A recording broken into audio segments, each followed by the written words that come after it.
and welcome to this week's episode of the Online Warriors podcast. My name is Nerdbomber. And I'm Techtic. And we're back. I know last week we kind of gave ourselves a little bit of a break. Because of our dogs. Yeah, our dogs were barking and we are done recovering from the festival. You know, we didn't give ourselves that much downtime like we did in terms of like the podcast. We rested our voices. Honestly, I think we sounded pretty good considering we shouted like scream shouted music for 3 days straight. I think we did a pretty decent job. I wouldn't say I scream shouted. It was the voice of an angel when I would sing. If that angel came from hell, then you're absolutely right. I'm just kidding. You have a beautiful voice. Thanks. But yeah, we gave ourselves a little bit of a break and now we're back and we have a jam-packed episode with a bunch of news to cover. We have some Nintendo Indie World Direct news with a bunch of new games to talk about. And we also have some, I'm going to call it motion picture news to cover because we're spanning TV shows and movies with the second half of our show today.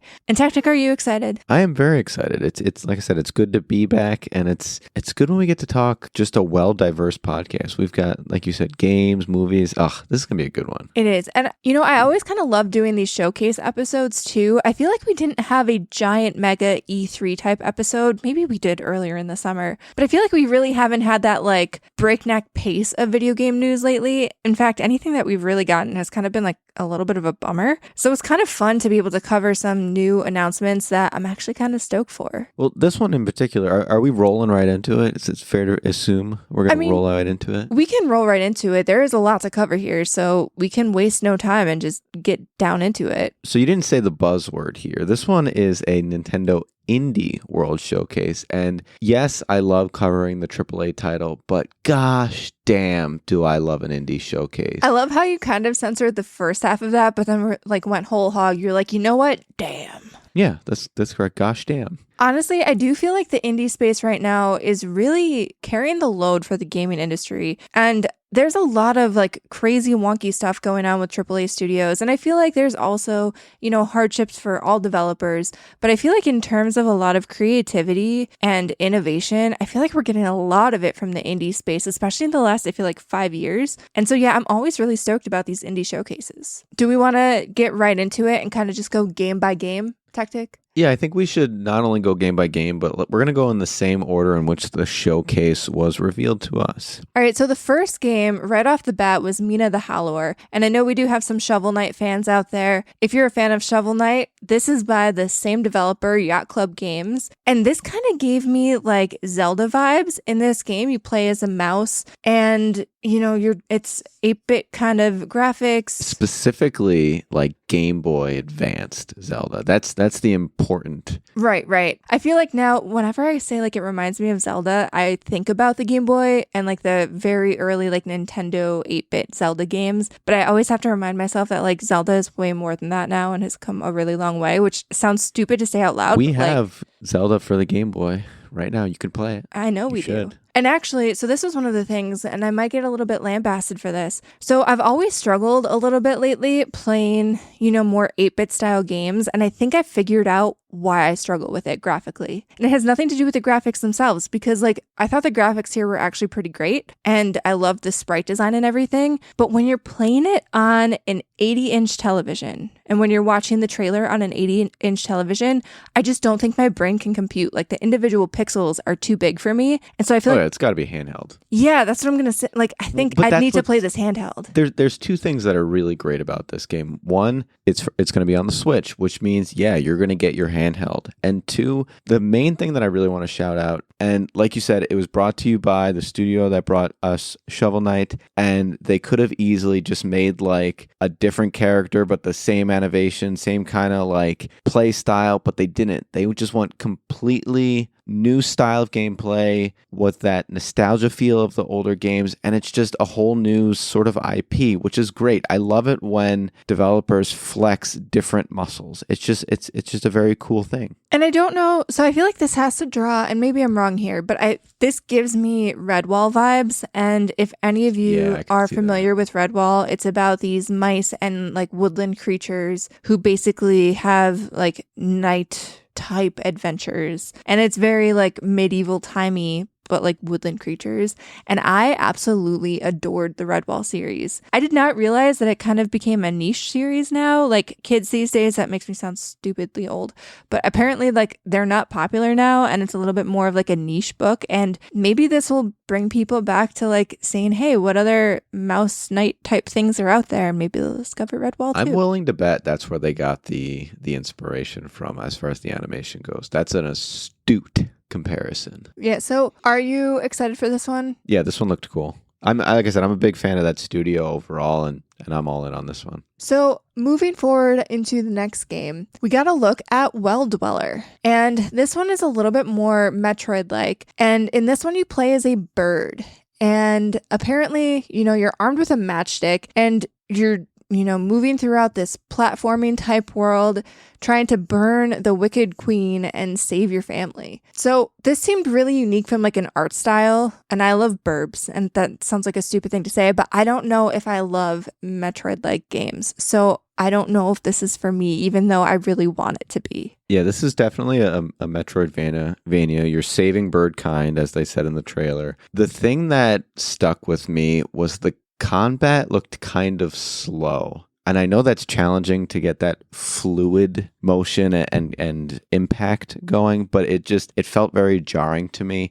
And in a Metroidvania game, I want to be moving quickly. I want to be attacking, dodging, and it just didn't feel smooth to me. So I'm definitely hesitant to be excited about this one. I do hope as they get feedback and churn and maybe update it that it does smooth out, but something needs to happen with the collisions that are occurring in that game. I almost wonder if it's one of those things where, when you watch a trailer and you watch gameplay, if you're not playing it yourself, sometimes it looks clunky, but then you actually play it and it feels great. And it might be one of those cases. And I feel like this is a game that, would really benefit from maybe, playing a demo to see if this is really your play style and if you think it feels right. But I mean, in terms of the art direction, I really like the vibe of this. But I mean, we all know me. I'm probably not going to play this game. You need to give Metroidvanias a chance. I don't understand this take. It's not that I don't want to give them a chance. It's just I have very limited capacity for playing games, just in terms of like the time that I have and some of the hobbies that I've been picking up lately, which we'll talk about later. You can beat all of Metroid in 6 hours. That's not the problem. It's more, there are so many games on my backlog that I know I really want to play and that I know I would love, and I haven't even been able to play those. So like, it's kind of one of those things where trying them is definitely on my list, but like maybe when I have a bunch of downtime, like winter hits hardcore or I'm down with the sickness, which I really hope I never am down with the sickness, but like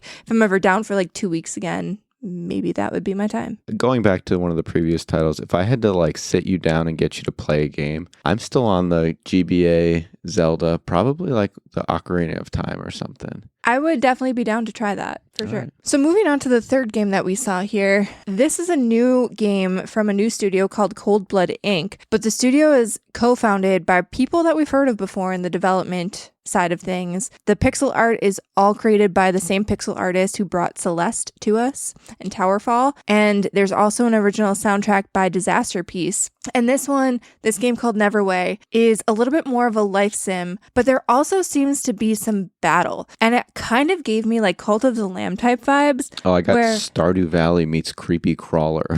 Which is kind of what Cult of the Lamb sort of is. Yeah, you're not wrong. You're managing your village and your town, but you're also going off to battle. And there's also, I think you're capitulating to some kind of like demon or something like that. And you're trying to fight your way out of this dark universe or dimension. And so for that reason, like it was kind of giving me Cult of the Lamb vibes.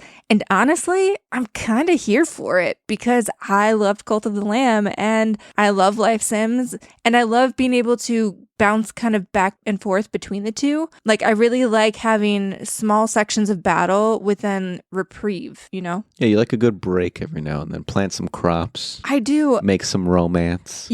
This is crazy, and I know this is a little bit of a tangent, but if you would have gone back to pre-2020 me, would you have ever... You were going hard 24/7. Would you have ever thought that I would be the type of person to plant some crops? She put on war paint to play video games. This isn't even an exaggeration. No, I definitely never did that. But Animal Crossing, like in that 2020 time period, changed You something doubted in me. it. You I did. doubted Animal Crossing so hard. And now, like the life sim stuff, it's so relaxing. Like cozy gaming. Can I tell you what you do to me? What? You pull an illegal because I recommend something like Animal Crossing and you're like, oh, no, no, no, no. And then you play it and you love it. So I think, though, the difference is that I needed it to come at that specific time in my life. Like, I think if I would have experienced Animal Crossing at any other time before then, I don't think I would have had the patience and attention span for it. Because even now, like, again, we're not in that slow pace of COVID, which I hate bringing up all the time, but like we're not, like life really slowed down and got me to appreciate the life sim and cozy gaming side of things. And I feel like if I was to like breakneck pace, like I feel like now our life is very much, we found a middle ground where we're not going all the time. But prior to COVID, I think I needed that like action hit because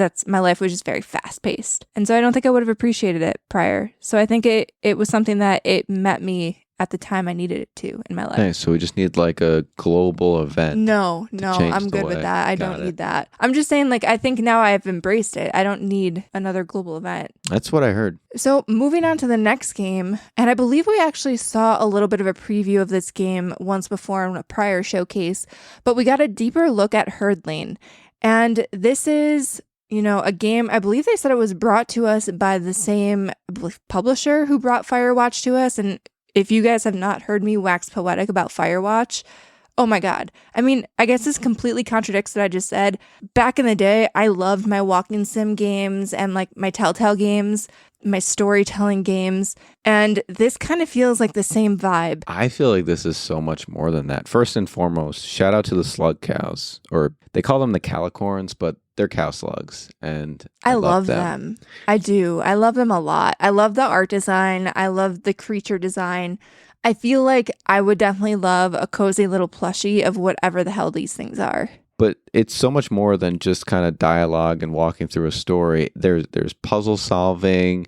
There's strategically maneuvering your herd. There's a bit of customizing, like the fur and the decorations on them, and finding new animals. This game's got a lot more than just herding through some kind of puzzle or some kind of story. It has elements. It goes deep. This one is like pretty high up on my list of things I definitely want to play. And it's coming out fairly soon. This one is going to be releasing August 21st of this year. That's right, 2025. So in I was going to say a few short weeks, but not even 2 weeks from now, you'll be able to play this yourself. Hype. So the next game on the list, I was actually way more excited for than I thought I was going to be. And this game is called Is This Seat Taken? And I don't know if you ever played or were in, I think in like elementary school, they called it like block time. And I got like pulled out of class and I was given these dumb logic puzzles. And I say dumb, but like they were logic puzzles that were somewhat difficult for a second grader. And it was like, oh, Jerry loves ice cream and Ben loves chocolate and Julie loves vanilla. Who eats what thing? And it was like a grid and you had to figure out the grid of like who got what based on the different clues. And the first guy ate it all because he just loves ice cream in general, right? That was the answer. I mean, no, there was always things contradicted each person. So like you narrowed in on who had what. And this game kind of gives me that same vibe, but in video game format. So essentially, you know, there's different shaped characters and they all have different preferences. And you're given different scenarios, like you're in a restaurant or you're in a bus and you have to seat them in the correct seat, or like you're in a movie theater based on their different preferences, and essentially solve the logic puzzle and make sure everybody is happy. And this feels like something that I could definitely see myself sitting down with for like 15 minutes, 20 minutes at a time and just scratching an itch. Like, I don't know. In the last Pokemon showcase that we had talked about, there was a similar Pokemon puzzle style game that was basically this, just with Pokemon pizzazz to it. And you were a skeptic on that game. I hear you, but like, that didn't seem cohesive. And this has like one cohesive theme to it.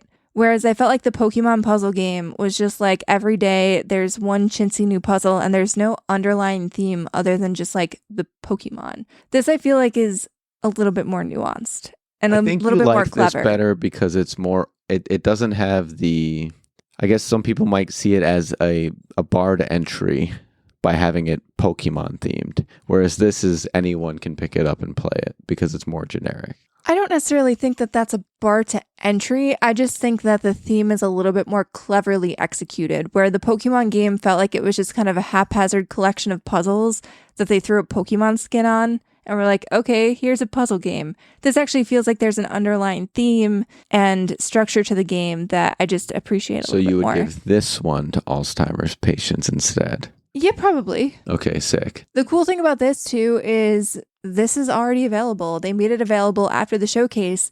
So maybe after this podcast, I'm going to run out and buy it. Who knows? Who knows? I'd play it. I'd go play it right now. See, I say that, but then I'm reading a really good book right now. So I don't know.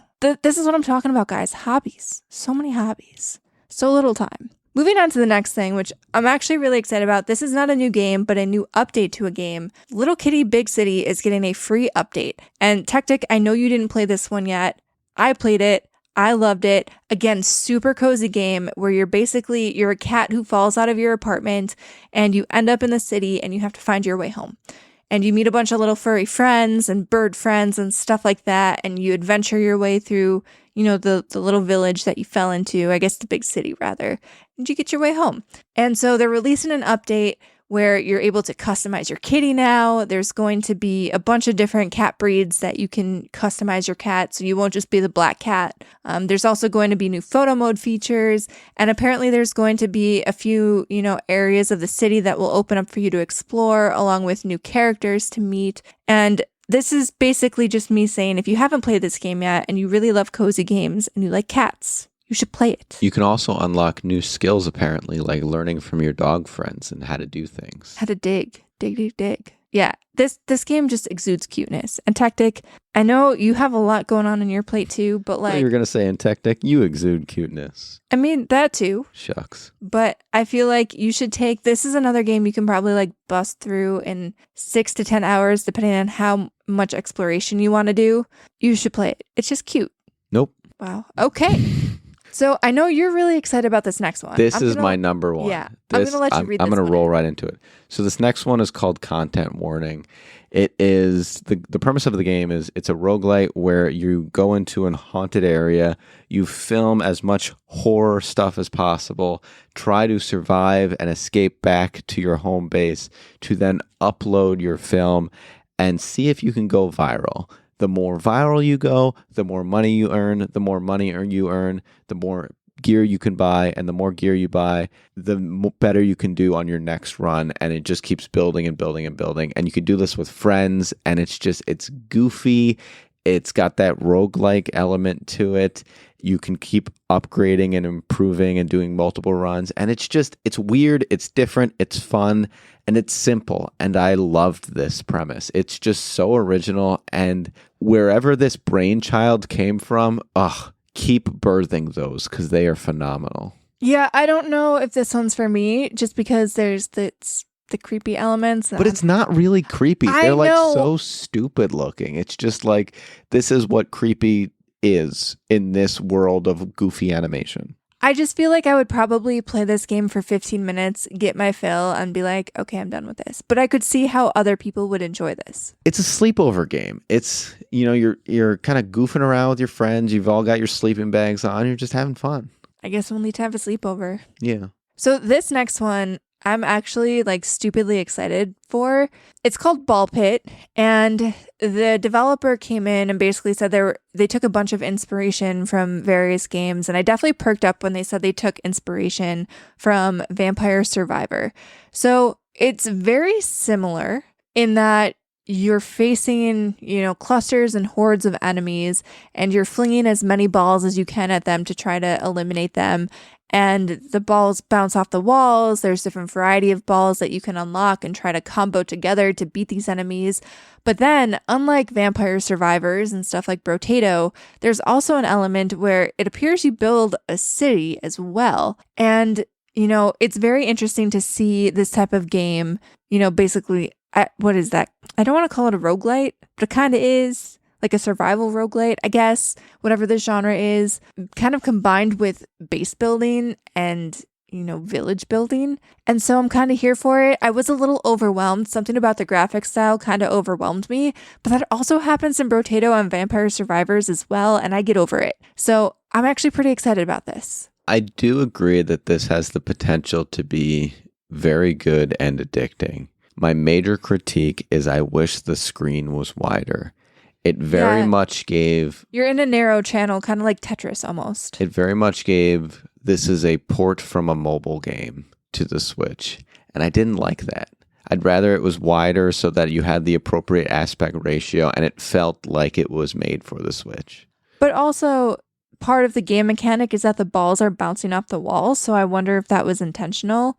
I'm not really sure. We'll have to see, like maybe you can upgrade it so then that narrow channel that you're operating in expands. We'll have to see when the game comes out. Yeah, maybe. There's a lot of possibilities, and it will be coming out for the Nintendo Switch on October 15th and then Switch 2 sometime in the fall. And then this next one is another game that I know Techtic is super jazzed about, so I'll let you read that one in too. I'm going to throw this in the same sleepover bucket. This one's on the other end of the spectrum, though. Goofy and fun and a weird time. So this, you remember the game X-Biker or EX Biker, where it was like that 2D bike game? That's the vibe that this got, but only it's multiplayer and you're all like goofy animals racing through a side-scrolling course to see who gets to the finish line first. This just looked like a fun, silly time with friends, and I'm here for it.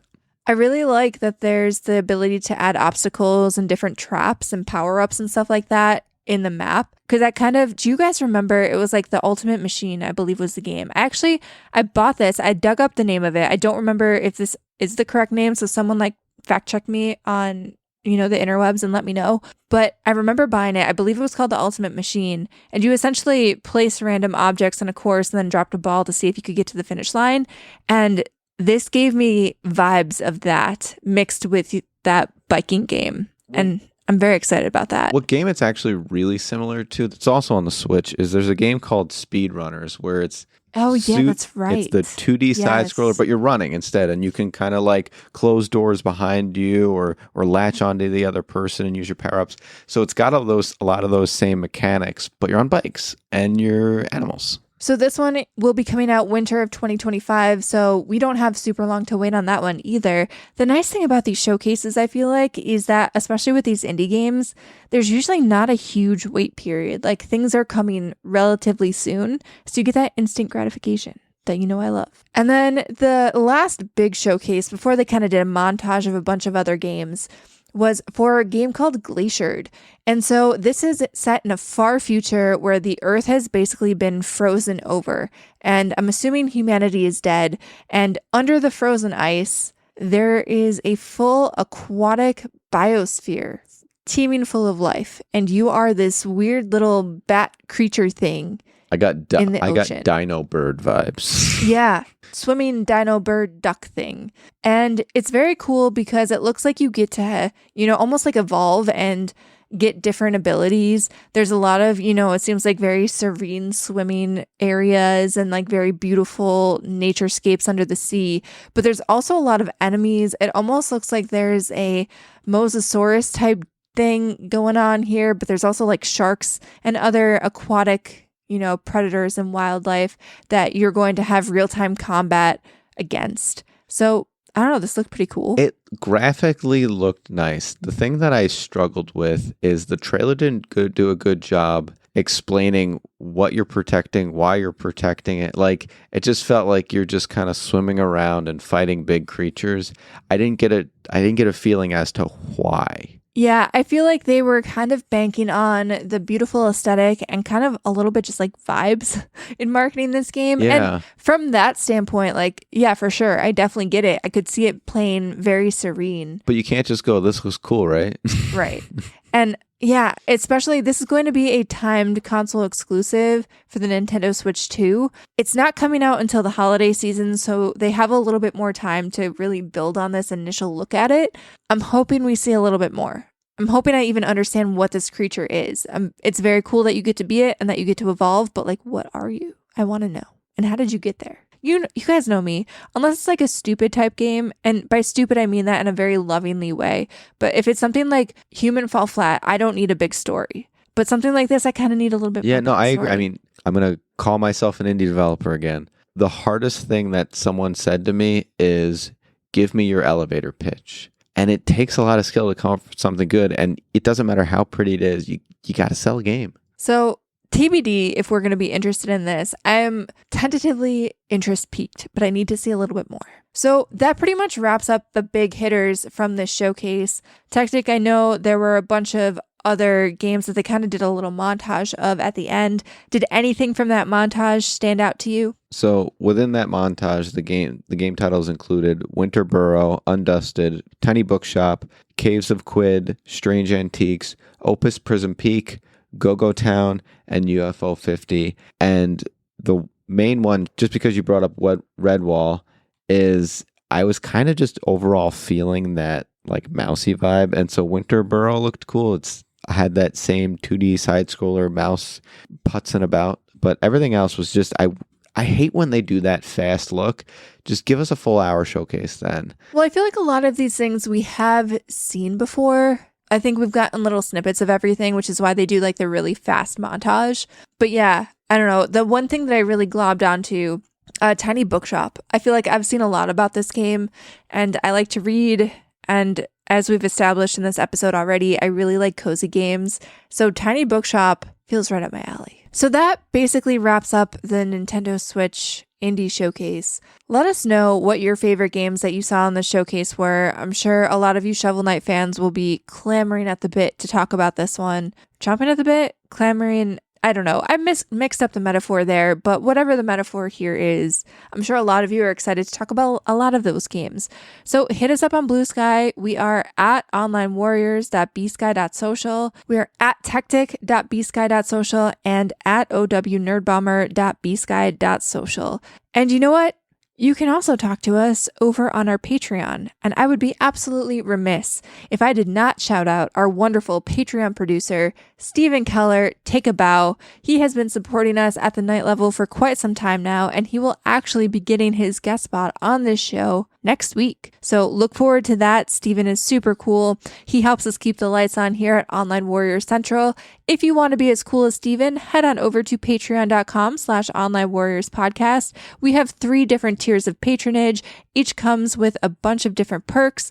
You might get access to our secret segment every month, our monthly video vlogs, our, voting access to the topics that we cover in those, as well as other fun perks. So go check it out and be as cool as Steven. I sure know I want to be. And now we're going to take a quick little break before we get back to our motion picture madness, as I'm going to call it.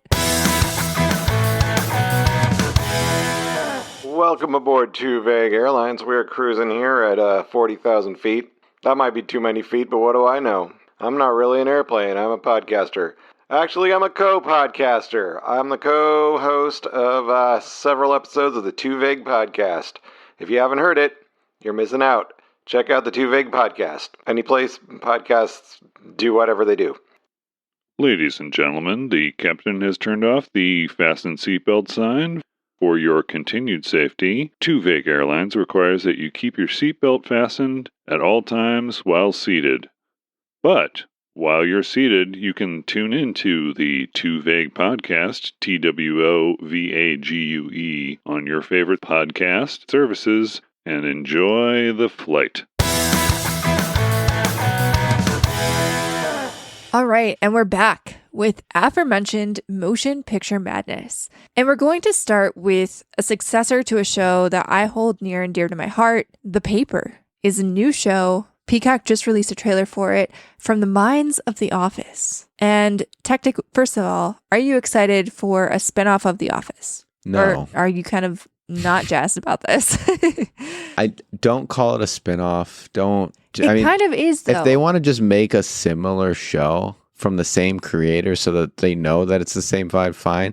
But it doesn't need to be in the same universe. You don't need to have character cameos. Just kind of leave The Office in its greatness and move on with something else. So this has definitely been confirmed to be in the same universe as The Office because there is a recurring character who actually shows up here and is self-aware enough to recognize that this is the same documentary crew that followed Dunder Mifflin's, trials and tribulations. Oscar Nunez as Oscar Martinez, who is, if you don't know who Oscar was in The Office, I don't know what to tell you, but his character is now working at this news crew and recognizes and is super self-aware and kind of breaks the fourth wall in kind of not wanting to be a part of this documentary process. But essentially, this show will be following a local newspaper that is trying to kind of revive itself. The Toledo Truth Teller. Yes. And Domhnall Gleeson is going to be the new editor-in-chief of this paper.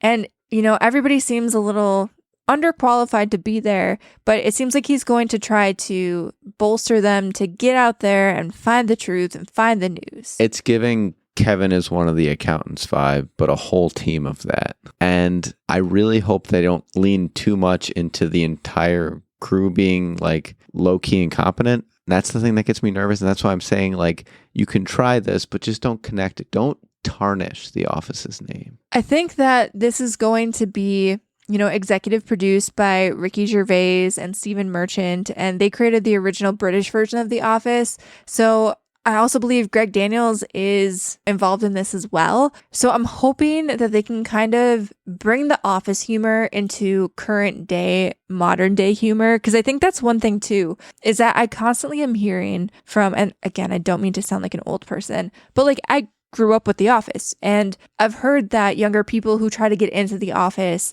they don't connect with the humor as much as, we did when we were growing up. And there's a lot of things that feel outdated about The Office if you try to get into it now in the current day.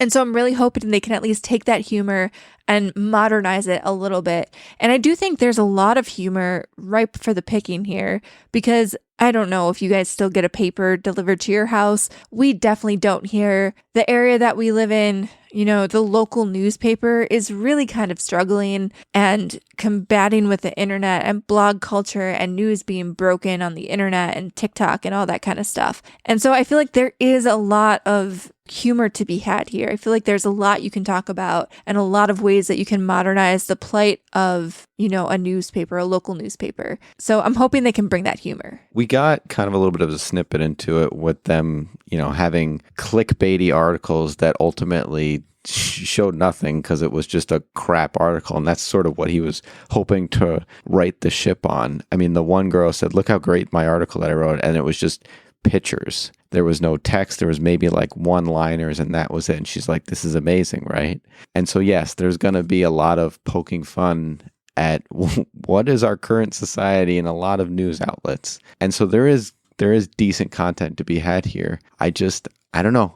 Anytime you try to say it's a spin-off of a show that I cherish, I get nervous. I am a little bit concerned just that this will be premiering directly on Peacock. And I feel like something like this, like obviously we saw Abbott Elementary and like these workplace comedies, I feel like they thrive still on network television. There's not a lot of things that thrive on network television. Like it seems like it's just cop shows, medical dramas, and workplace comedies seem to be the only thing that can thrive. And I feel like pigeonholing this just to streaming, especially Peacock, which I don't know if a lot of people actually subscribe to Peacock regularly, I feel like that could spell disaster for a show like this. So I am a little bit concerned that it might have a limited lifespan just inherently because it's only going directly to streaming. But we've seen stuff like Ted Lasso be able to succeed on streaming only. So who knows? If it finds the right audience base and the right Ted Lasso also had that weekly drop as opposed to here's everything, you can binge it. I think you need that. I think you need that cadence. This is going to be released on a more delayed cadence. So we'll get the first 4 episodes on September 4th. And then after that, we're going to be getting 2 new episodes a week every Thursday. However, it will be all completely released by September 25th. So like you're saying, Ted Lasso was kind of drawn out, I believe, over like 2 or 3 months. This is going to have kind of like a blitz to get done in September, which might work. Like you are going to get that drip feed to get people talking about it, but it's going to be done in a month. So we'll see. We'll see how it goes. We shall see. I'm going to give it a try. I am. I definitely will. I do think that they will need to be cognizant in trying to get like those trial subscriptions of Peacock out there just to get people hooked and talking about it. I'm thinking like English Teacher. I feel like that managed to find an audience, but I can't remember. Did that also launch on TV as well? Was that on cable or was that directly to Hulu? One thing I do want to say about this show though, is I do like that the boss seems very intelligent. And so they're not just trying to repeat the same show. It So almost it's going to feels have like its own feel. It's like the inverse Office, where like the Right. Office, you had an incompetent boss, but like mostly competent workers. Even the ones that seemed incompetent, like were good at their jobs. This feels like it's the complete inverse. Where they look incompetent, but they're actually low-key geniuses. Same kind of thing. Yeah, maybe, hopefully. Like I said, that's all going to be released on Peacock in September,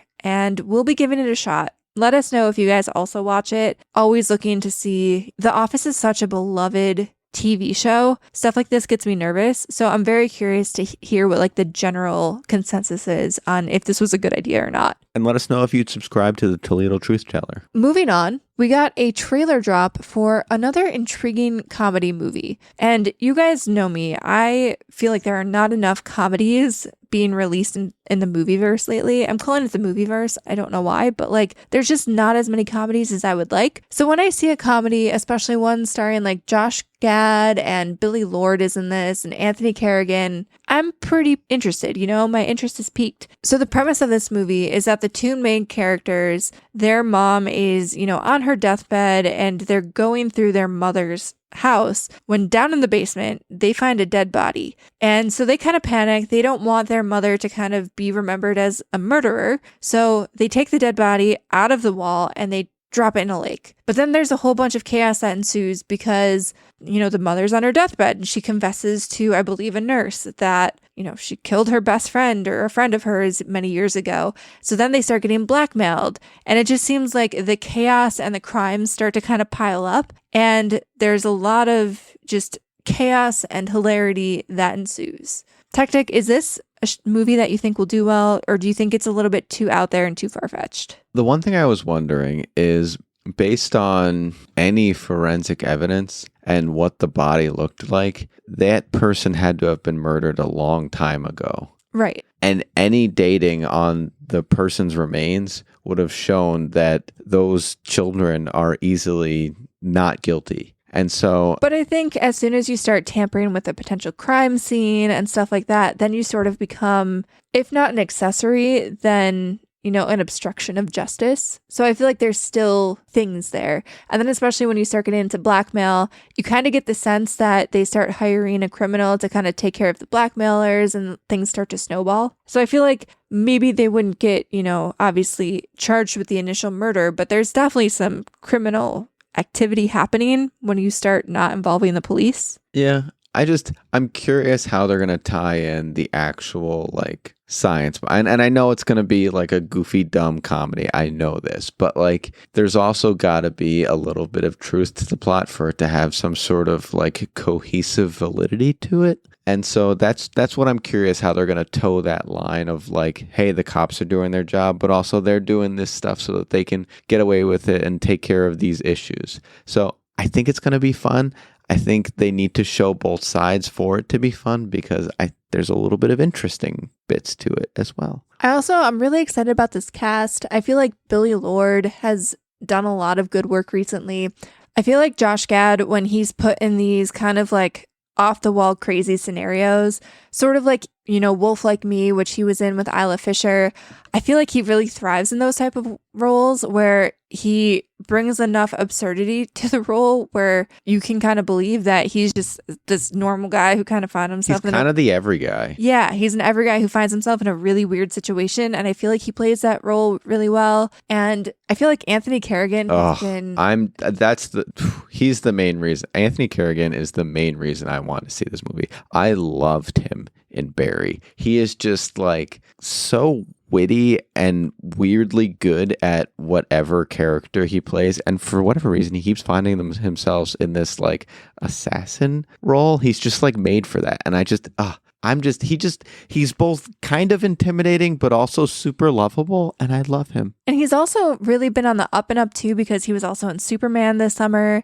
And yeah, I just feel like he's got a crazy career trajectory ahead of him. So especially seeing these kind of like, I don't want to call this a small role, but I feel like comedies, and especially this feels like a little bit more of like an indie comedy for all of these actors who I feel like have giant careers around them behind them, ahead of them.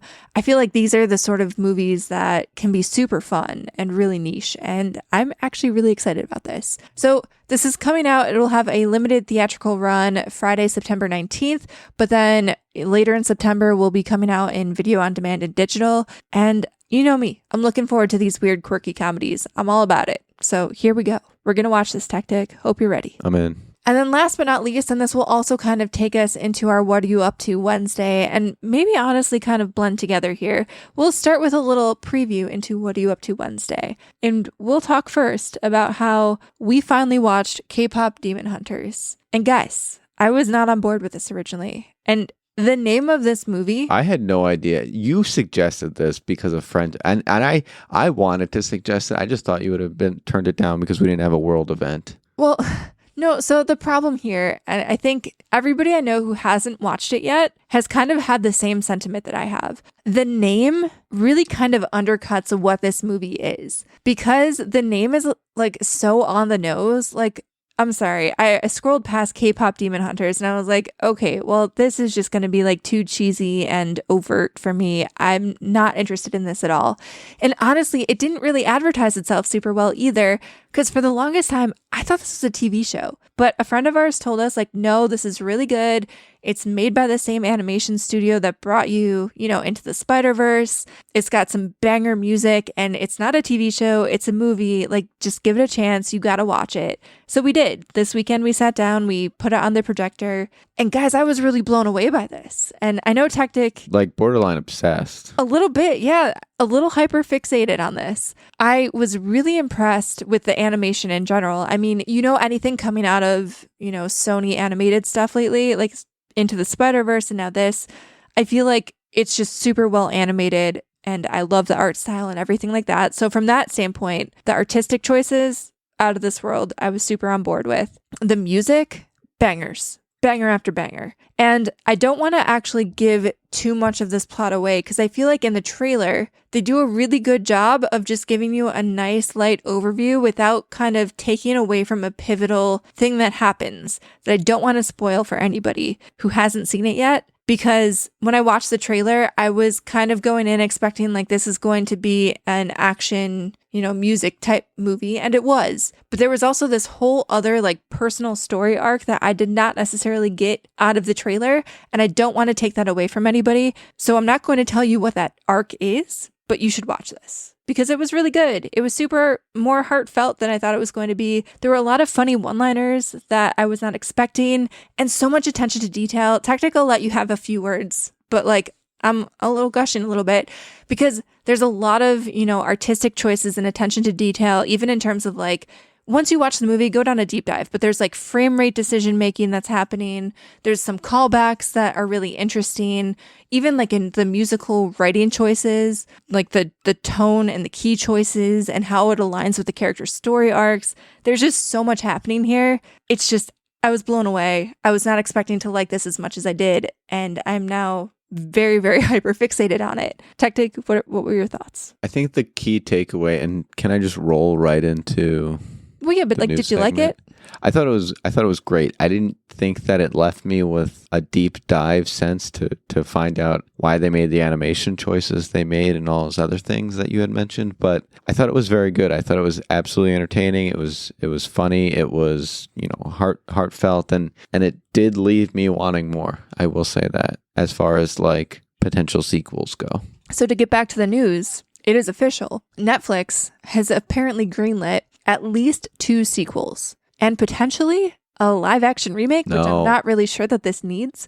I'm all on board. I would so give me 2 sequels. They might even be talking about an animated show. Hell, give me prequels, because I'm really intrigued too about like what happened before this movie, because there's a lot of lore about the creation of, the original Demon Hunters. They're all, musical groups throughout the different eras in time. I'd love to see that history. I don't think I need a live action remake. I think what made this movie so special is the animation style and the way in which like the band interacted with demons and other characters and things like that. Even things like you blow a kiss and there's like a physical heart traveling. Those kind of like artistic choices, I think, is what made it good. And like the commentary, popcorn popping out of eyes. yeah, the commentary around that made it hilarious. And to go to live action, it's going to feel very Disney Channel original movie, and I hate that for this. Yeah, and like especially, and there's no shade to the Avatar live, adaptations. We haven't watched the TV show yet that Netflix has put out, but I'm just referencing the live action movie of Avatar. I feel like nothing captures an animated thing as well in real life. It just, especially something like, I'm trying to figure out how to say this without shading a lot of the Disney live action remakes that I've actually come to enjoy. But I feel like it's a little bit easier to adapt something like Lilo and Stitch, where most of the characters are actual humans. And I feel like it's a little bit harder to adapt something like K-pop Demon Hunters, where half of the movie are demons that don't exist in real life. But also there was a bit of a Looney Tunes style of movement where, like, say, Wile E. Coyote's jaw drops to the floor and physically drops to the floor. That is kind of what made this special. And that never happened in Lilo and Stitch or Lion King or any of those things. That happened in K-pop Demon Hunters.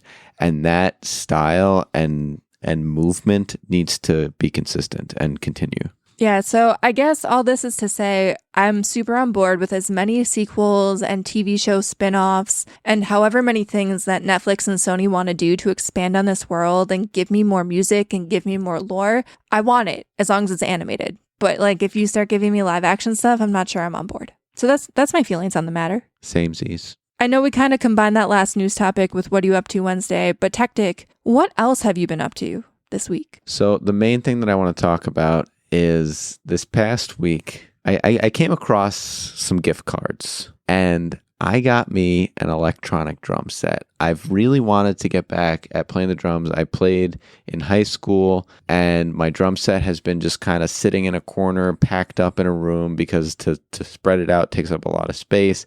And then to play it, it's just really loud and obtrusive. We don't have a basement. And so it's just, there's no way to like kind of hide, in the basement and play and not be really obnoxious. Basically, we don't want to blow out the dog's ears. Dogs are very sensitive. So I bought a nice electric drum set so that I can control the volume, or heck, even have headphones on the audio out. And it is scratching that itch so well. And on top of that, telling my friends about, hey, it's really nice to get and playing again. They're like, oh, I haven't played my electric guitar or bass guitar. And I think I might convince enough people to start a garage band. So I'm so excited where this could go. I love being able to jam with some friends. I've jammed with Nerdbomber now, her on the guitar, and it's just so much fun. 10 out of 10 recommend jamming. If anyone wants to jam, let me know. Let's jam. I do have to say, so I also pulled out my electric guitar. I've been dabbling with my acoustic guitar for the last several decades, and I've had an electric guitar, and aside from playing chords, I don't think I ever really got into playing like lead guitar parts, and we've been jamming and it's been a lot of fun. I can only play at like 0.6 times speed. I can't play anything at full speed yet. Guys, it is hard to move those fingies really fast if you're not just playing chords. So it's definitely an adjustment. And fingies. Yeah, and my fingies don't move that fast. And it's been an adjustment and it's been a little bit of a learning curve, but I do have my eyes set on potentially picking up the bass guitar, which is a little bit easier. Or maybe I'll just stick to like rhythm guitar once you find a better guitarist than me, and I'll play that. You make me sad. You are a great guitarist. I'm very self-taught, and my technique and my playing definitely shows that I'm very self-taught.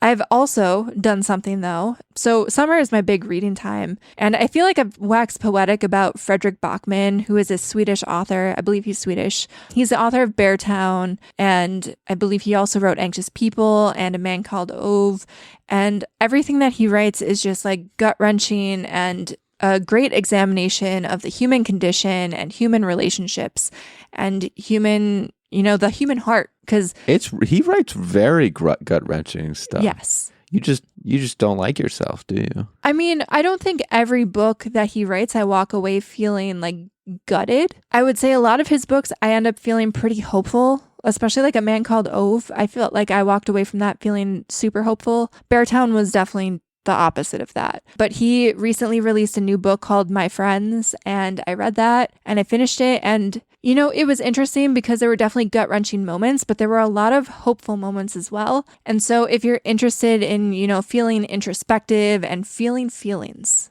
and coming away with a little bit of hope and a little bit of sadness, I would definitely recommend it. I don't think it's my favorite of his books, but I don't think he can write a bad book at this point. I am not convinced he has the capability to write a bad book. And this definitely is not a bad book. It is up there. Like, I would give it like a 4.5 out of 5 stars. Not my favorite of his, but like very, very good. And I would definitely recommend. But you have to be in the right headspace. Like, it's definitely not a beach read for sure, but I would recommend. All right. Well, that's it for our show. Thanks for listening. Be sure to tell your friends. Be sure to just share our link. Get other people listening. Be the messengers that we need you to be. And in the meantime, stay safe and keep on podcasting.